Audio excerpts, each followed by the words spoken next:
This revision session should be a very quick session looking at the 1872 Ballot Act and the 1883 Corrupt and Illegal Practices Acts. For each act, we're just going to look at why it was passed, what it was, and what the impact was.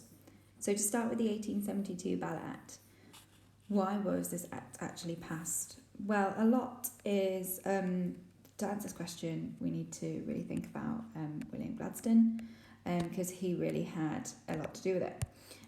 So following the 1867 Reform Act, Disraeli seemed very much like the man of the people. He had been the one who had introduced then, or managed to pass the 1867 Reform Act, and although he hadn't won the election in 1868, people were becoming increasingly disillusioned with Gladstone by 1872.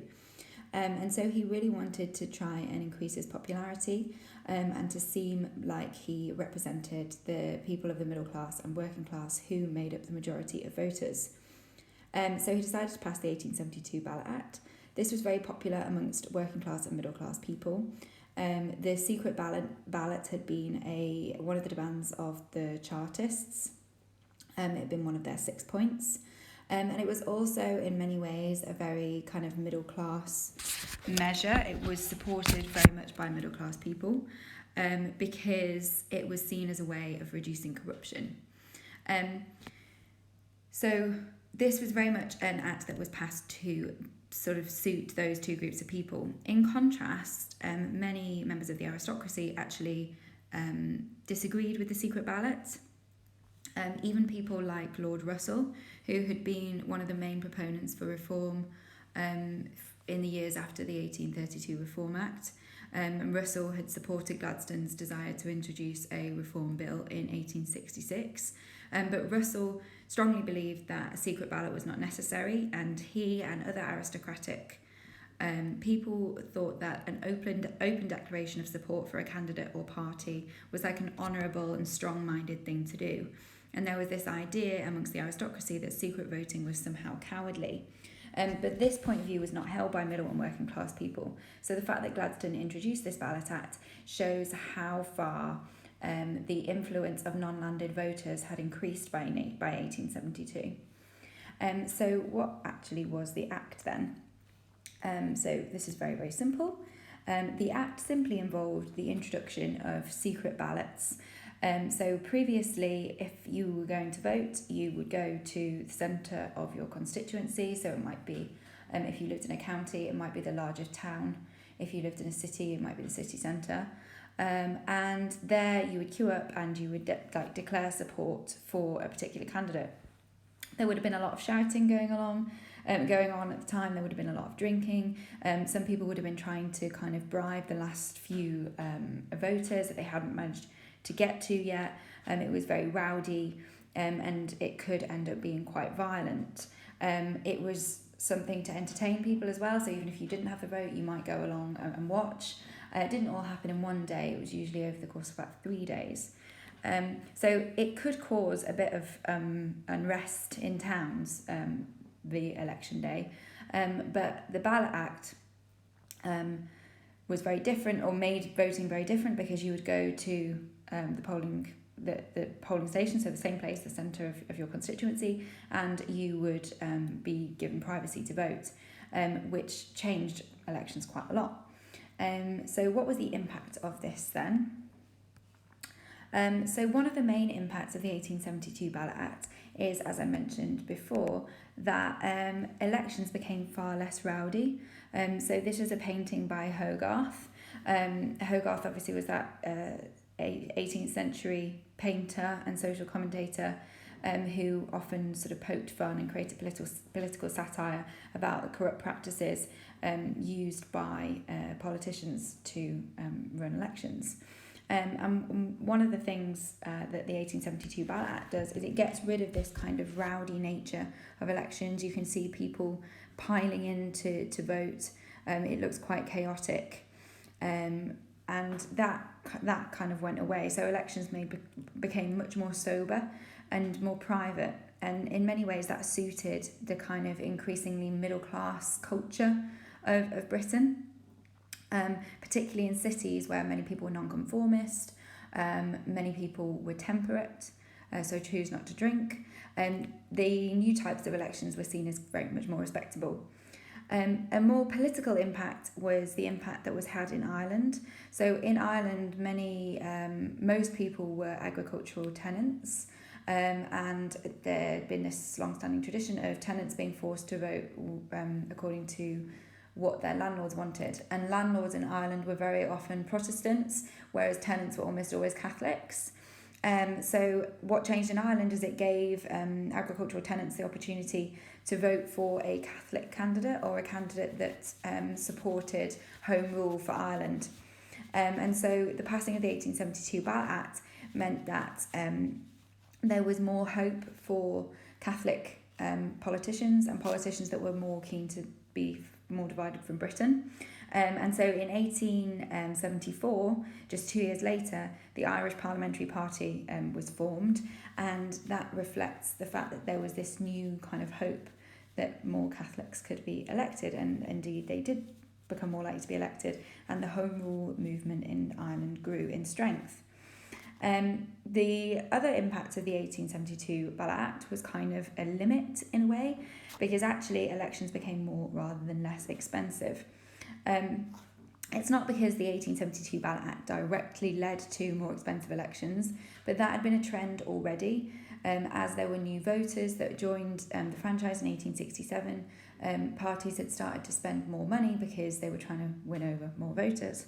So in fact, 1880 was the most expensive election in history. And what that showed is that even though the 1872 Ballot Act, some had hoped that this would reduce bribery and corruption, it did in fact fail to do that. And some people joked that the only real impact that the 1872 Ballot Act had was that it allowed voters to take a bribe from both sides. So it wasn't very effective in achieving what middle class people had hoped it would achieve. So now we're going to look at the 1883 Corrupt and Illegal Practices Act.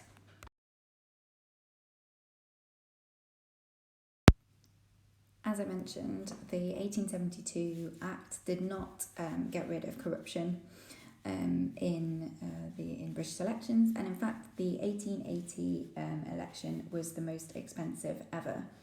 And following the 1880 election, consciousness about the expense of the Act led to a royal commission into expense of the election led to a royal commission into the election, and that commission discovered that the election had cost £2 million, which is the equivalent today of more than £1 billion.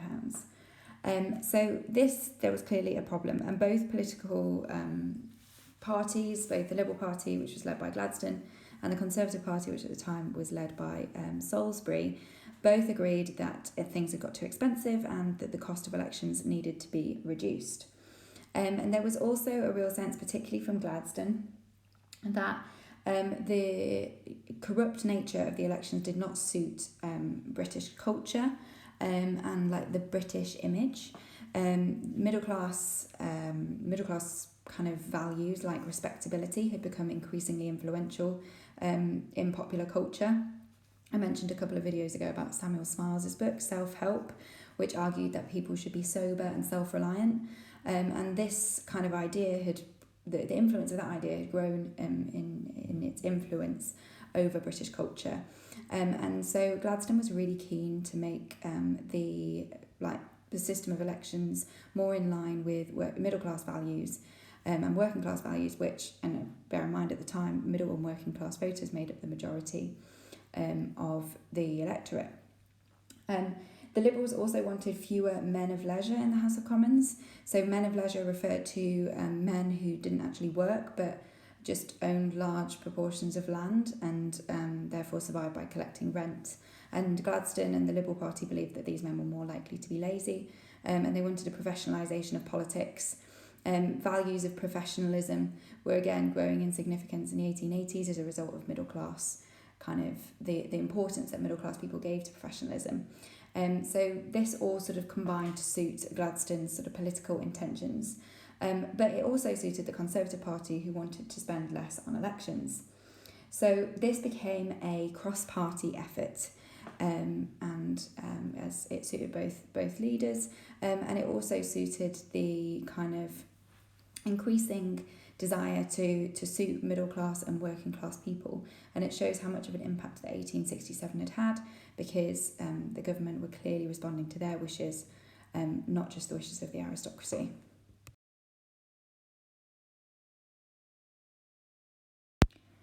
So one of the rules of the 1883 Corrupt and Illegal Practices Act was that each candidate could only have one paid agent. That was designed to tackle a practice that had occurred between 1867 and 1880, which was that political candidates would basically employ members of the working class in return for their votes. So it would be really, it'd just be like a couple of days of employment, but basically it was a form of bribery. So that was designed to combat that. The fact that each candidate could only pay one person to help them win an election led to a reliance on volunteers. So if you're a candidate running for election, you want people to be going around knocking on doors, putting up posters, etc. You need volunteers to do that for you, because one person couldn't do that on their own. And this led to an increase in party organisation as well, because not only do you have to persuade people to vote for you, you've got to persuade people to volunteer their time as well. And obviously that's still a feature of politics today. Another thing that happened as a result of the Act was that there was a specified maximum expenditure. It varied between each constituency, but the expenditure was very limited. So they couldn't, for example, throw a big party for the voters, or pay bribes, because it would go over that specified expenditure. That led to a massive reduction in the cost of each sort of one vote, whereas in 1880, on average, each vote cost the candidate 94 pence to win. By 1910, that had reduced to 17 pence. So a massive reduction in spending for kind of each vote won. And another change to make sure that all happened properly is that penalties were introduced. So if you were caught overspending or using a corrupt practice or bribing someone, you could be punished. That could be through a fine, but it could also be through imprisonment. So it was a real incentive not to kind of break the rules of the Act. And that meant that there was a massive reduction in petitions sent to the House of Commons that complained about corruption. Previously, there had been huge numbers of petitions coming in after every single election, arguing that the candidate had won because of bribery, and this was something that Parliament was constantly having to deal with. It took up a lot of time. So the number of those petitions fell dramatically.